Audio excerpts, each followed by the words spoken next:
Welcome to Illuminating Catholics, podcast of the Diocese of Sioux City. I'm Dawn Prosser, Director of Communications for the Diocese. Together with Carmen Bauer of the Faith Formation Office, we will shed light upon topics of faith in the modern church. Our guests include Catholic clergy, religious sisters, and other experts in their fields to help us understand what's happening in the church today. We will explore issues, even the tough ones, and to find answers to common questions about Catholicism. Thank you for joining us for today's Illuminating Catholics, shedding light to understand the modern church. Welcome back to the Illuminating Catholics podcast. I am Carmen Bauer, the Director of Faith Formation for the Diocese of Sioux City. And I'm Dawn Prosser, Director of Communications for the Diocese. Welcome to any first-time listeners, and welcome back to our repeat listeners. We appreciate you all. This week, we are fortunate to have Braden Johnson with us as our guest. He is the keynote speaker for our upcoming Called Youth Conference, which will be held in Granville on November 2nd. This is a conference that is planned by a hard-working group of parish leaders up in the northwest corner of our diocese, and it's just been a wonderful experience for everyone so far, and we're looking forward to this year's conference. So Braden speaks in the United States, and in fact just returned from speaking in Hawaii, and he's going to then come up here to our diocese and bring his energetic faith, his witness, to our middle school and high school students who will be attending Called. So welcome back from the islands, and welcome to Illuminating Catholics. Well, I'm grateful for the opportunity to be on the podcast and looking forward to being a part of the mission efforts in the diocese. Great. We are so excited that you're doing that and that you're here with us today. And I do want to point out, I think it was several months ago, actually, Braden put together a promo reel for us that we put out on social media and different platforms. And I know the Faith Formation Office has sent it out. It's like this perfect 45-second snapshot, and it moves fast, of your story and your background, and it also promotes the November 2nd Called Conference. So look for that in our social media accounts because you really need to watch it. And we'll also put a link in our show notes. So thank you for doing that video. It's very fun. No, it's exciting to be able to make those videos too, just to where kids that maybe haven't experienced that kind of conference before, or maybe on the fence, to hopefully give that foretaste of the experience that they'll have. Because it's this opportunity to discover this life that we're called to in Jesus, this fulfillment, this peace, this hope that can only be found in Him. And so it's cool, hopefully, in that video to kind of capture just a glimpse of what the conference will be. Great. Thanks again for that. And again, another plug. Be sure and check out the video. So that being said, for anyone who hasn't seen it yet, or even if you have, we're going to expand on some of those ideas that you talked about in our podcast. Do you want to give us like a little bit of background about your growing up and your early experiences in the Catholic faith? Yeah, so it was during my freshman year of college. I had a big conversion into the faith. And before then, like for so many years, it felt like trying to find fulfillment, trying to find worth, but just so often being led to disappointment. There's kind of different parts of my story where, when I was a lot younger, like elementary school even, I was getting these opportunities to do semi-professional singing and modeling stuff. And then, middle school, I got to play. I think we were the 17th ranked team in the country at AAU Nationals for basketball. And, there were some highs and lows in basketball. Like, if there was a game, I had 40 points. I was 12 for 15 from three that game. And, even when there'd be these like high moments, quote unquote, it was like this worth, this confidence that I felt would so often just last like 2 or 3 days. And it was just always so often about trying to prove myself again about the next game, the next tournament, but just really never finding this continuous sense of fulfillment, this like continuous sense of worth that I desired. And, in the low moments too, whether it was even just a bad practice, but, especially if I was at some tournament or some school game, when I didn't play well, it just like my life wasn't going well. And so in high school, eventually basketball wasn't going as well. And it felt like in so many areas at that point, I just started to settle. And I guess I look back and now think of this settling, but, at the time some of these things I dreamed of going to in my mind. Like, I started going to these stupid parties, and there was one particular party I remember. It was called the Mansion Party. And literally inside of this house, there was a pool like the size of a basketball court. There was this music video being shot there. And I went there, and at the time, like, I didn't think there was more that I could want for my life. But I got there, and I was still so anxious and so insecure. And I wasn't the only one. Like, I don't think we could have fit more insecurity into that mansion if we tried.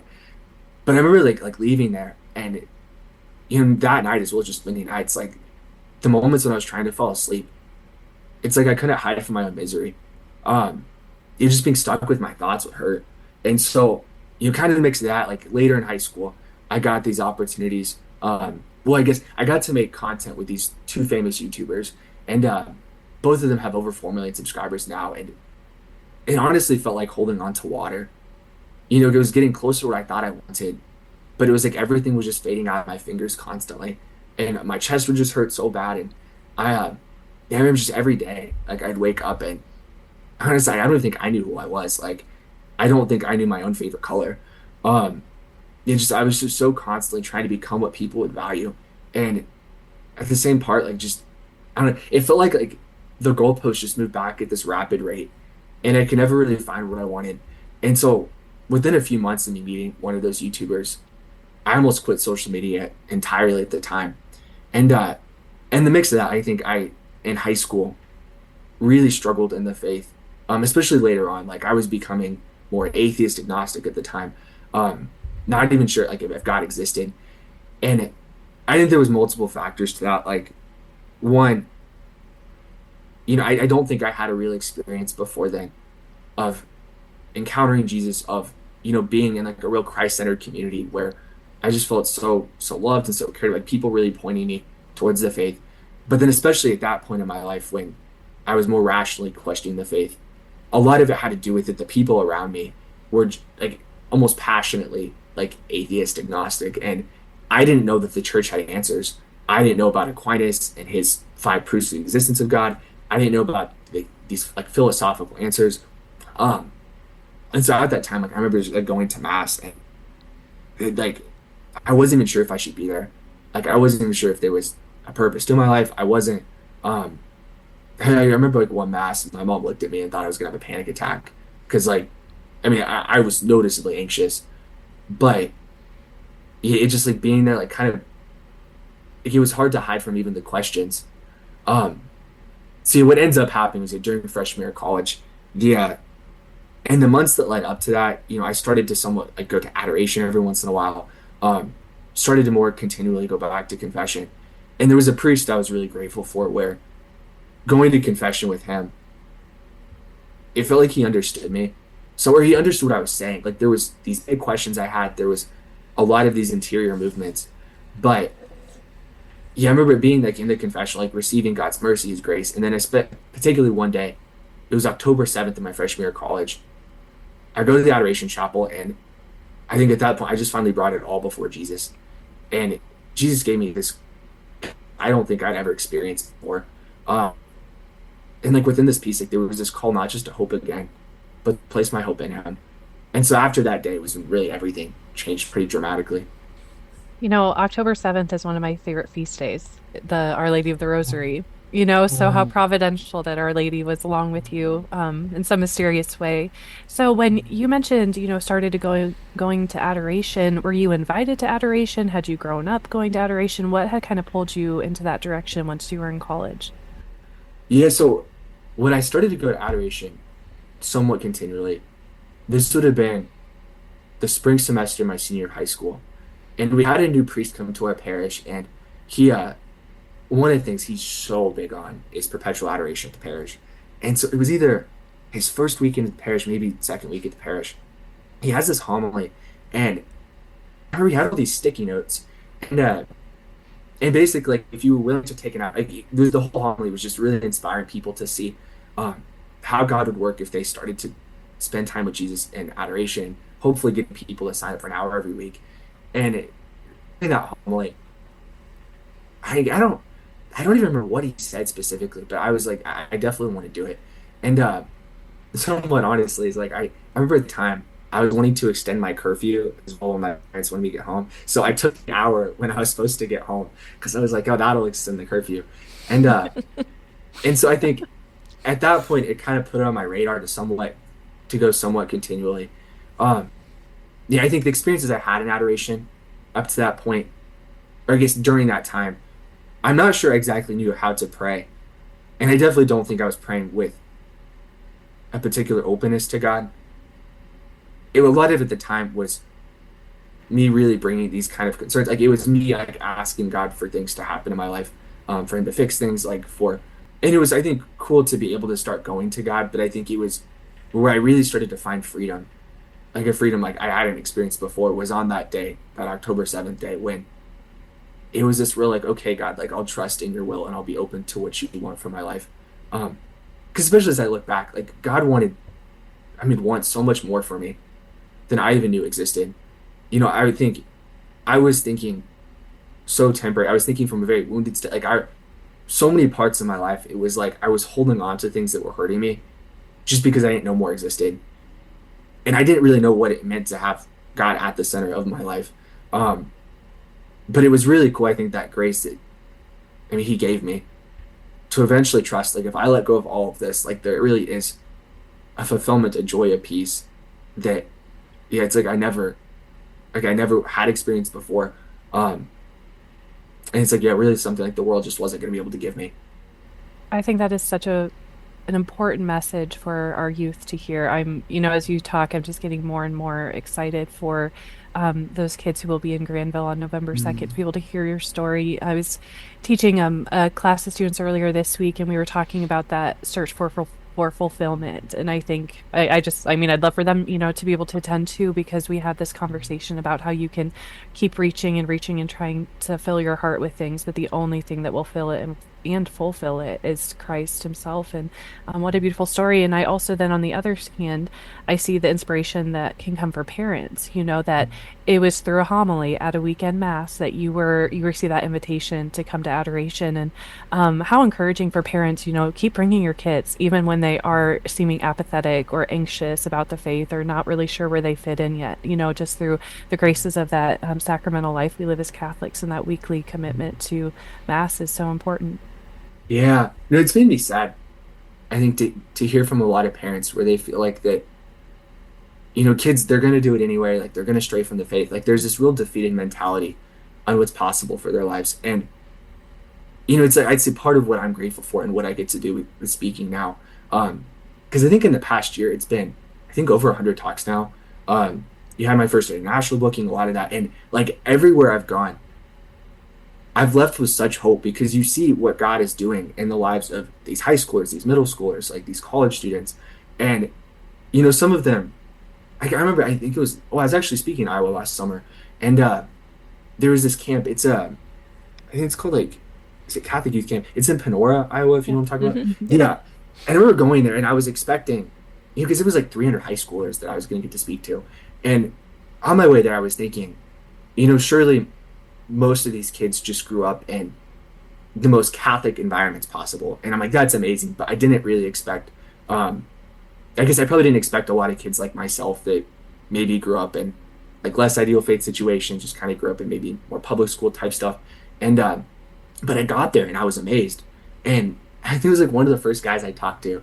He's this big deal, like football player, wrestler, and just giant man. And I was talking to him and I was like, what got you to a place of really like committing your life to the faith. Like this dude, I think was even the only person in his family that went to mass. Eventually his mom started going because he went. And, his story said like he started going to that camp. I think it was like early in my elementary school. And he said every year he just looked forward to it. And he's like, yeah, like, the friendships here, like I knew even if, I was kind of struggling a little bit in the faith, like I just would always come back here. And I remember what mattered. I remember just to really be focusing my life on the faith. And, that's just one of maybe probably thousands of stories I've heard now. And but you see the impact of parents too. I mean, especially these communities that are built.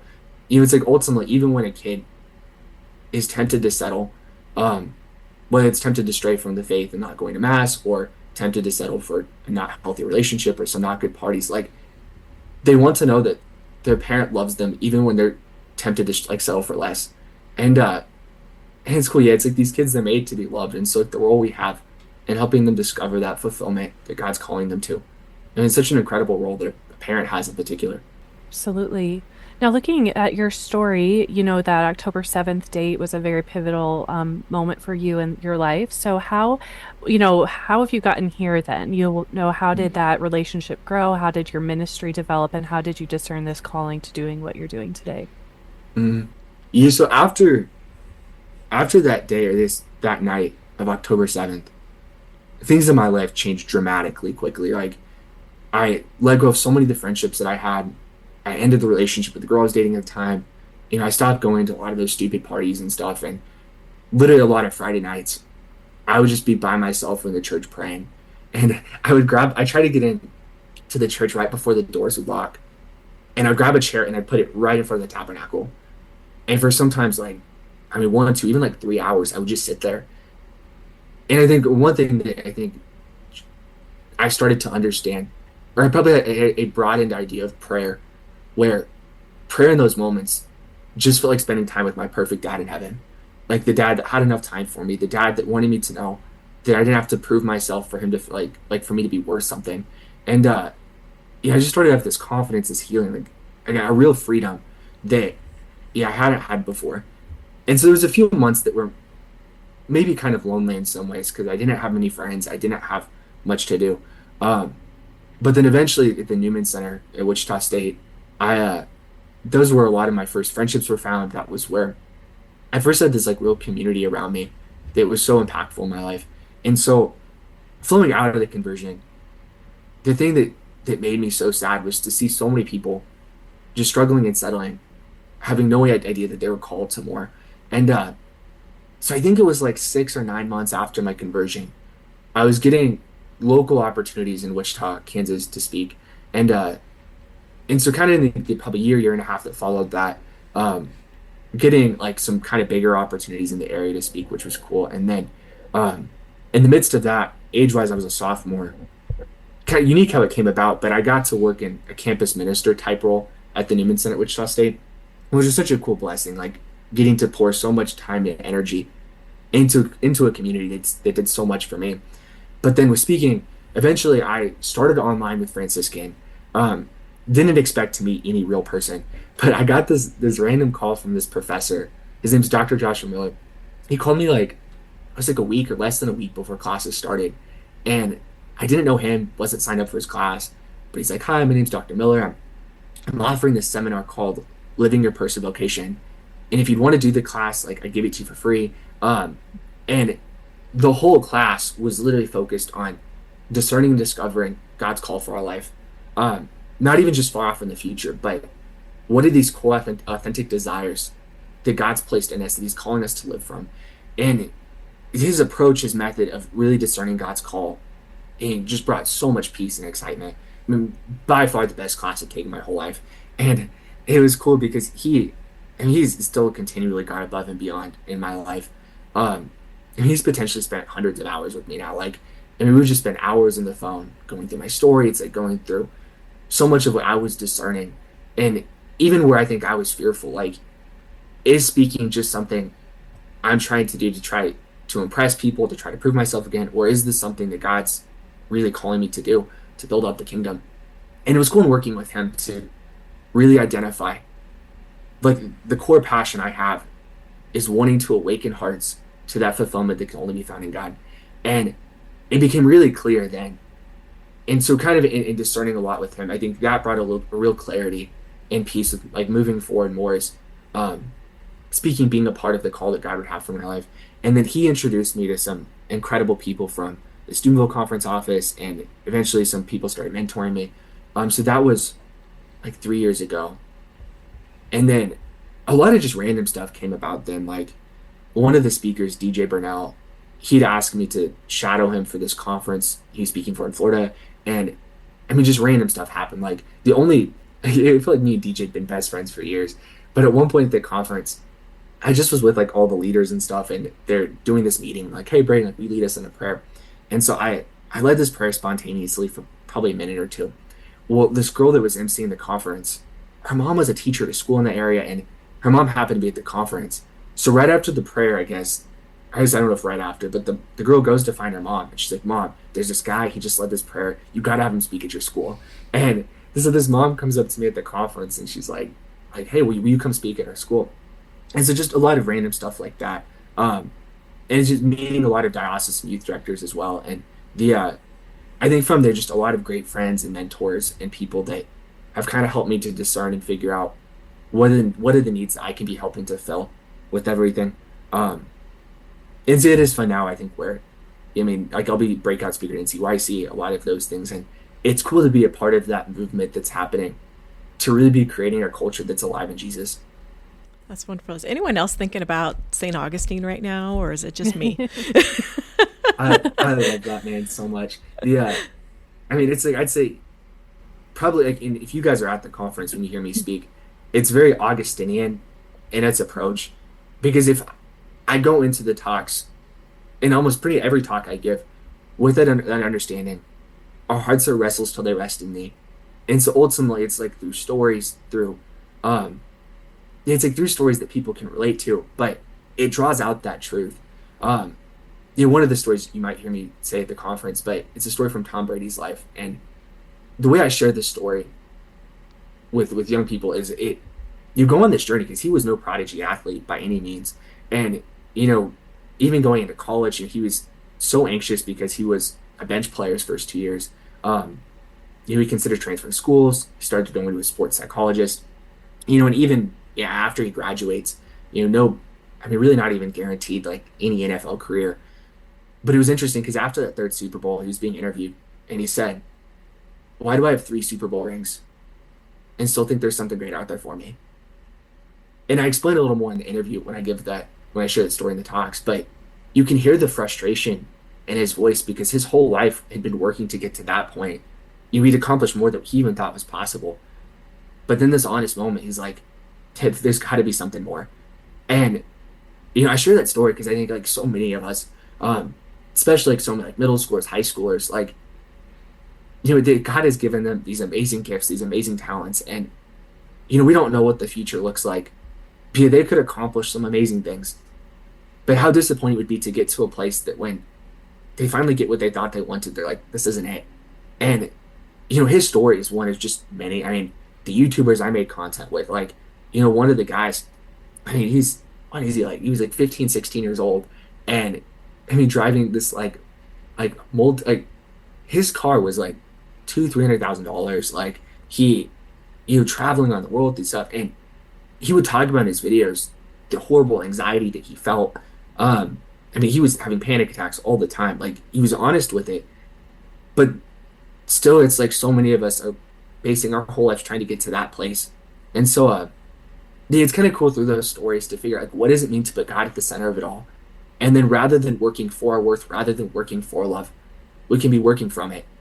And that's like where real freedom is. Because, I mean, maybe, we see people like blessed, like St. Carlo Acutis now, and we see these people that are able to go into those realms and to evangelize, to be a real gift to the world. But it's like, I don't know, the last 3 nights when I've been praying before I go to bed, I've been reading, I think it's in John 15, where Jesus is talking about remaining in him. And it just hits me so hard because it's like, that's my real hope is for those kids, is when they discover that they're called. They're called to more than what this world can give them, but they're also called to be a gift to this world because they're remaining in Jesus. And so when they go back to their sports teams, when they go back to their schools, when they go back to their friend groups, I was like, they can be really changing the culture. They can be creating a culture. It's like right where God's planted them. It's like their call doesn't just start way down the line once they're married or graduating college or ordained or whatever. Like their call starts right now. That's a great story. So I think this is your first time in the Diocese of Sioux City. You mentioned Panora. I think that's the Des Moines Diocese. So this will be your first presentation with us. Is that right? I think so. Okay. I think so. Yeah, I'm really looking forward to it, though. It's been awesome to hear from Dolores and even just talking to a few of like the campus ministers and priests in the area. It seems like God's already doing such amazing work, so it'll be a blessing to be a part of it all. Yeah, we've had a great movement in our youth ministry efforts through the Faith Formation Office. So we are really excited to have you come and share your witness with the middle and high schoolers. Is there anything in particular that you look forward to the most when you meet our students of Northwest Iowa? One of my favorite parts of speaking is like not even in the speaking part itself, but getting to hear their stories. I think about it a lot where like every person's life is like a canvas that God's painting on. And you see the unique ways that God's been working to call them and draw them towards himself. It's like you see their gifts, their talents, you see these conversions happening. And so that's probably my favorite part. Like what gives me so much of the energy to do all of what I get to do is in getting to meet everyone and as well getting to meet the parents, the youth ministers, like the people that obviously care so much for all of the kids in the diocese. The so yeah, I think that's probably the part I'm looking forward to the most. Awesome. Well, we are really looking forward to it. Just as a reminder, the Called Youth Conference is held Sunday, November 2nd at St. Joseph Church in Granville. It will last from 10:30 in the morning till 5 p.m. It will include Mass with our new bishop, Bishop John Keener. There'll be obviously inspiring talks, as you've heard Braden talk a little bit, so no surprise there, inspiring talks, games, activities, lunch, adoration. I went and covered it last year, and I was really impressed, and there were so many kids, and I think that was the first year of that particular event, and they were from all over. So yeah, I'm obviously not a youth, but I was pretty excited. It was neat. So it's a great opportunity for middle and high school students in the diocese. Bring a friend, meet other middle and high school students who are excited about their faith. It's a great opportunity.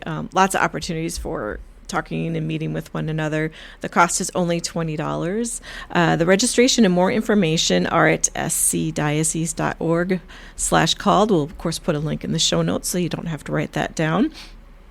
You should also check with your parish. There might be an organized effort through your youth ministry, DRE, maybe your Catholic school. There might be an organized effort to take groups of students, either bus or caravan, carpool, whatever. So you might want to check with them as well. And if you're a parent or an aunt or a grandmother, encourage your middle or high school students to come because they are called. And they're called to build on their faith and attend this conference. You don't want to miss Braden. Now that you've heard him talk, Yes.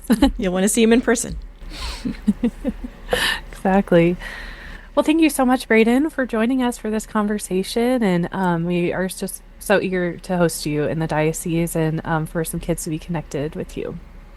Well, you're all so kind. Yeah, I'm going to continue just praying that God works in a powerful way at the conference and as well just leading up in the preparation for just everyone planning and part of the preparation, but then too, like for each of the kids that like the Holy Spirit would just be really awakening their hearts.